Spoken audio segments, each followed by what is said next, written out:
Report के जरिए राजौरी के बाजीमाल में हुई मुठभेड़ में सेना के 2 कैप्टन समेत 5 जवानों को श्रद्धांजलि दे रहे हैं। इनमें कर्नाटक के मंगलोर से ताल्लुक रखने वाले कैप्टन एमवी प्रांजल हैं, आगरा के रहने वाले कैप्टन शुभम गुप्ता, पुंछ निवासी हवलदार अब्दुल माजिद और नैनीताल के रहने वाले लांस नायक संजय बिष्ट और अलीगढ़ के रहने वाले पैराट्रूपर सचिन लौर। इन नायकों को हमारा बार बार प्रणाम है, क्योंकि अपने देश के लिए देश के झंडे में लिपटकर अंतिम यात्रा पर निकल जाना हर देशवासी के भाग्य में नहीं होता। ये रिपोर्ट देखिए।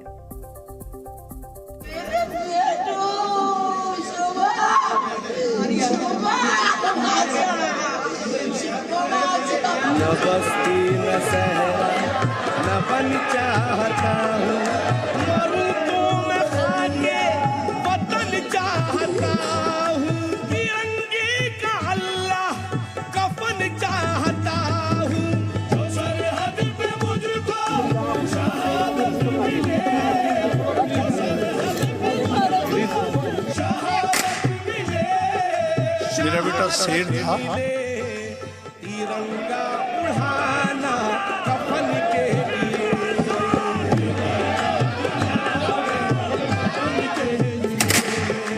तिरंगा उड़ाना।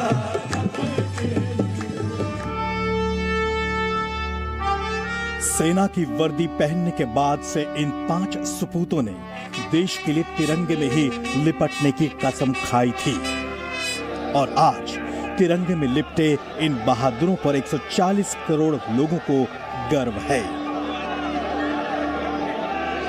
यूपी के अलीगढ़ के रहने वाले पैरा ट्रूपर शहीद सचिन लौर कफन बांधकर देश की रक्षा के लिए निकले थे, लेकिन घर में उन्हें सहरा बांधने की तैयारी चल रही थी।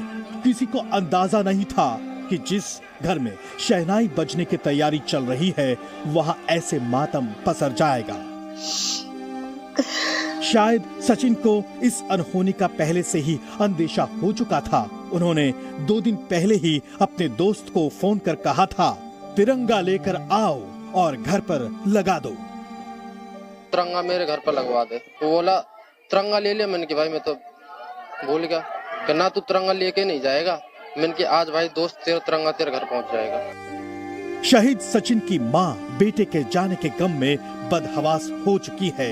आसपास की महिलाएं उन्हें संभालने की कोशिश तो कर रही हैं, लेकिन वो रो रो कर बस बेटे को बुला रही हैं।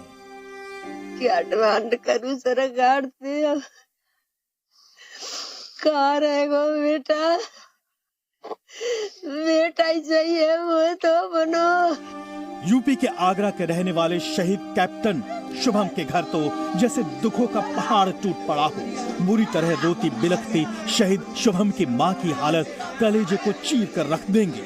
उत्तर प्रदेश सरकार के मंत्री योगेंद्र उपाध्याय के सामने दहाड़े मार मार कर रोती मां को देख हर कोई ठहर सा गया।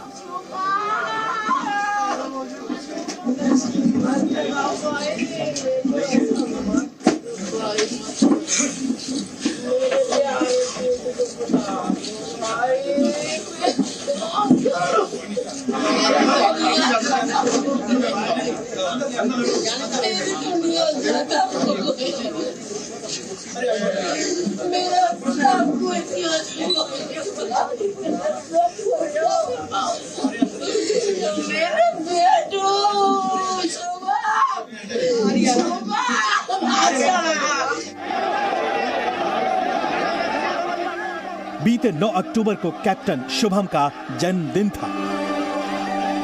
उस समय वो घर पर ही थे। तब पूरे परिवार ने धूमधाम से घर में लाडले का जन्मदिन मनाया, हजारों साल जीने का आशीर्वाद दिया था।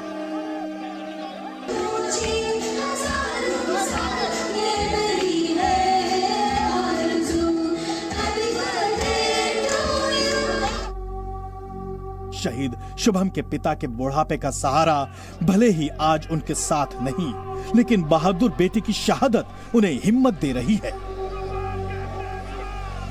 मेरा बेटा शेर था, उसने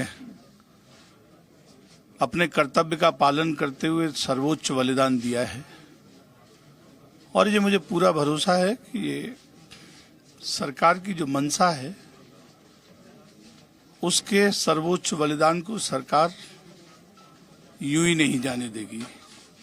इन आतंकवादियों का सर्वनाश होगा, ये संपूर्ण खात्मा होगा। मेरे बेटे का बलिदान काम आएगा। उनके साथियों ने, सरकार ने संकल्प लिया है। बेटा नहीं, लेकिन उसकी यादें आज पिता की आंखों के आगे तैर रही हैं। एक ही गीत गाता था, तेरी मिट्टी में मिल जावा। पूरा कर दिया उसने अपना काम, जो चाहता था वो पूरा किया उसने। अब उसके इस बलिदान का हम सम्मान रखें।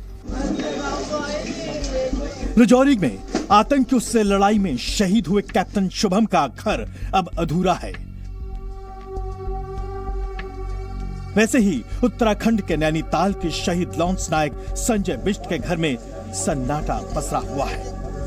15 दिन पहले ही लॉन्स नायक संजय उनके साथ थे, लेकिन क्या पता था अब की बार वो तिरंगे में लिपट कर घर आएंगे। आज शहीदों की शहादत को पूरा देश सलाम करता है। इधर आतंकियों को लेकर भी कई अहम सुराग मिले हैं। जिस सुरंग में छिपकर उन कायरों ने हमारे सैनिकों पर घात लगाकर गोलियां चलाई, उसकी तस्वीर भी आ गई है। इसके साथ ही आतंकियों के हथियार का जखीरा भी बरामद किया गया है। आतंकियों की ये खेप आतंकियों की बड़ी साजिश की ओर इशारा कर रही है। देश ने अपने बहादुर जाबाज खोए हैं और 5 परिवारों ने अपने घर का चिराग। शहीदों के परिजनों के साथ पूरा देश है। साथ ही हर कोई अब आतंकियों के फुल एंड फाइनल सफाई का इंतजार कर रहा है। ब्यूरो रिपोर्ट, जी मीडिया। जी न्यूज़।